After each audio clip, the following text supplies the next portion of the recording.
Hi, my name is Jared Glenn. I am the director of Chicago Ain't No Home for the Disabled. I think what first drew me to this project was I'm a big believer in that you can judge a society by how it treats its most vulnerable citizens.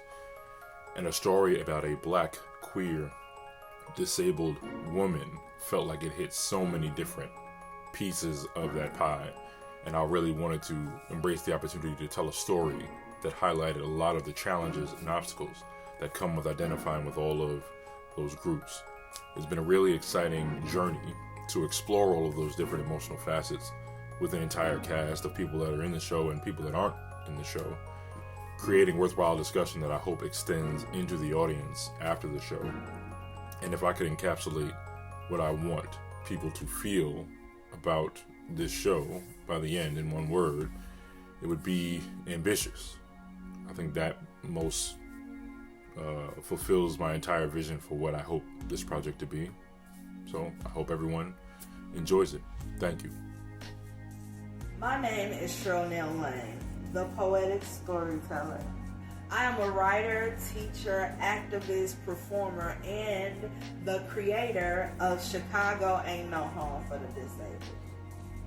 Chicago Ain't No Home for the Disabled is a story about Amari, a funny, intelligent, 39-year-old black disabled woman. All she wants to do is be free and happy in an accessible world to live in. But this isn't a fantasy. This is real life. Dealing with misunderstandings and miscommunications from family, work, and even love life drama. She struggles to hold it all on her shoulders without breaking a sweat. Sometimes, however, even the strongest soldiers become tired. Will Amari always be misunderstood and single? Will she continue to wear a mask? Did she ever find herself in accessible spaces in an inaccessible world? I take my inspiration from myself and other disabled people around me. I experienced disabled life both in the disability activist community and in just normal everyday life. I see the way we are mistreated, I see the way we are loved, I see the way we are cared for, and I see the way we are disrespected. This is where I gain my inspiration for Amari and the play from. Just real life.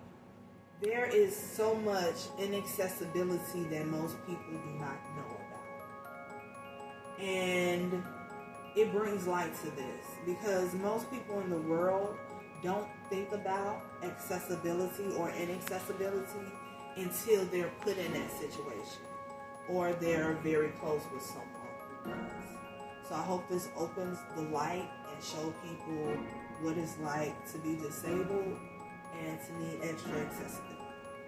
I have experience going on a date and not being accessible and, that kind of influencing the other person's opinion about you. I've experienced being in places and having incidents happen due to your disability or your illness and it being embarrassing and it being hurtful.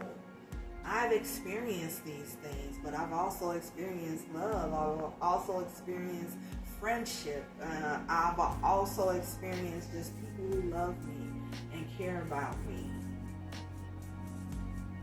I want people to realize that people with disabilities are people. That we're human beings just like everybody else. And we want to go to the restaurant. We want to go to the theater. We want to get into places and have fun and celebrate. Even go to funerals of our loved ones. And we want to be able to get into these places. We want to be able to live just like anybody else lives. And I want them to see that, and I want them to see the life in Amari.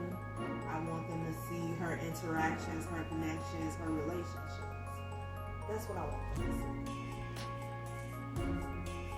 The spirit of this piece, which is something I've said often, is actually freedom.